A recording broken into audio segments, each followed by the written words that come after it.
Hello friends and welcome back to our channel Longani Clinics. In today's video, we will talk about very fundamental concept in homeopathy, the symptom. Dr. Hahnemann has emphasized that symptoms are the outward expression of internal disease and they are the only true guide for the homeopathic physician. We will first define what a symptom is and then we'll go through a detailed glossary of different types of symptoms that are used in homeopathic practice. This knowledge is the foundation of case taking, repertorization and the prescription. Now we'll see what is the definition of symptom in homeopathy. According to Dr. Hahnemann in Organon of Medicine, a symptom is the outwardly reflected expression of the internal derangement of the vital force. In other words, a symptom is any deviation from the state of health experienced by the patient, observed by the others, or detected by the physician. Symptoms are the only guide for homeopath to understand the disease and to select the most similar or most similar remedy, that is similia similibus curantur. Now we will see the glossary of symptoms in homeopathy. The first one is the subjective symptoms, which are felt only by the patient. For example, burning pain, dizziness. Then comes the objective symptoms, which are observed by the physician or attendants. For example, swelling, pallor. Next one is the common symptoms, which are found in almost all cases of a disease. For example, fever in pneumonia, or less useful, or they are the less useful for the remedy selection. Next one are the characteristics, peculiar striking symptoms, rare, strange, peculiar symptoms that individualize the case are most useful for prescription. For example, thirst for large quantities at longer intervals in bryonia. Next symptom is the general symptoms, which refers to the patient as a whole, his mental state, appetite, sleep, thermal state. Then comes the particular symptoms, which refers to a specific organ or part of the body. For example, head pain in the temples. Then comes the mental symptoms, which are related to the emotional, mind, intellect and will.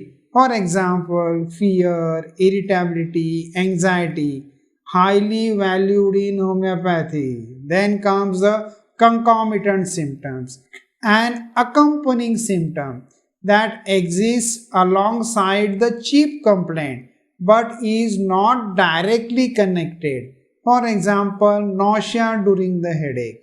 Then comes the alternating symptoms, when two sets of symptoms alternate in the same patient. For example, constipation alternating with diarrhea. Then next one are the pathognomic symptoms, which points to the diagnosis of the disease. For example, Koplik spots in measles, which are useful for diagnosis but not decisive for the remedy choice. Next one are the diagnostic symptoms, which helps in naming the disease but not in individualization. Next one are the rare or uncommon symptoms, not usually seen in disease, very important for differentiating remedies. Next one are the clinical symptoms, which are verified repeatedly in clinical practice and added to the materia medica or to the repertory. Next one are the etiological symptoms, symptoms linked to the cause. For example, grief leading to the illness, natremur, ignatia. Then comes the modalities, condition that modify symptoms. For example, worse from cold, better by motion. Next one are the prodromal symptom. Early symptoms indicating the onset of the disease. For example, aura before the epilepsy. Now we will see it in detail. The subjective symptoms. What is the definition? A subjective symptom is one that is felt and described only by the patient but cannot be directly observed by the others. For example, headache. The patient says, I feel throbbing pain in my temples. Next one is the nausea. I feel like vomiting. Then burning sensation in the chest. Then dizziness or weakness. These are very important in homeopathy because they reflect the patient's individual experience of the illness. The next one is the objective symptoms. Now here we will see the objective symptoms means what? Symptoms that can be seen, measured or observed by the physician or attendants. For example, swelling of the joints, pallor of the face, yellow discoloration in jaundice, tremors in hands, skin eruptions. These are observable signs not dependent on the patient's description. Next one are the common symptoms. Now we'll see what is the definition of common symptom. A symptom that is frequently found in many diseases and is not peculiar to the patient. For example, fever in infection, loss of appetite in many illnesses, weakness after sickness. In homeopathy, common symptoms are less useful for remedy selection compared to the characteristic symptoms. Now we see what are the characteristic symptoms.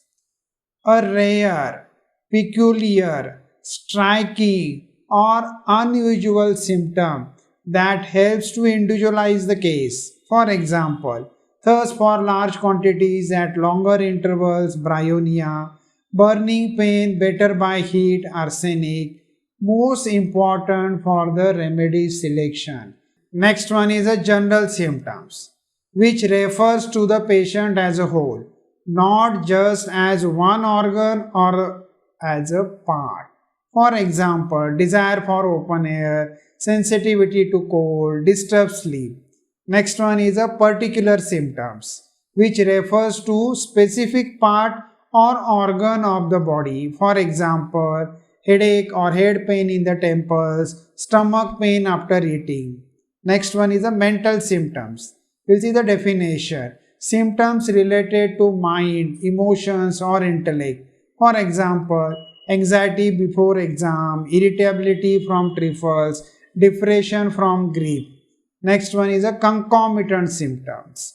An accompanying symptom that appears along with the main complaint but is not directly connected. For example, nausea during headache, sweating during cough. Next one is an alternating symptom. When two symptoms appear alternately in the same patient. For example, diarrhea alternating with constipation, headache alternating with skin eruptions. So these are also called as the alternating symptoms. Then comes the pathognomic symptoms, a symptom that is specific to a disease. For example, Koplik spot in measles, pigeon chest in rickets, useful for diagnosis but not much for remedy choice.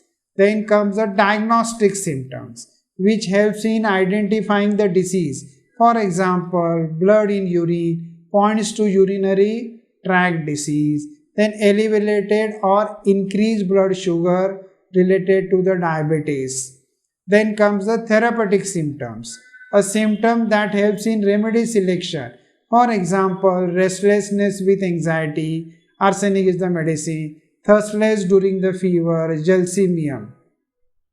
Then comes the clinical symptoms, a symptom that has been confirmed repeatedly in practice and recorded in Materia Medica. For example, belladonna, sudden violent fever, euphotorium perfoliatum, bony pains with fever. Next one is a rare uncommon symptoms. A symptom that is not usually seen in disease, very valuable for prescription. For example, dreams of robbers, pain better by lying on the painful side. Then next one is the etiological symptoms. The symptom connected to the cause of the disease. For example, illness after grief, ignition and natremur, complaints after exposure to cold, aconite. Next one is the modalities. Condition that make a symptom better or worse. For example, pain worse at night, cough better by drinking warm water.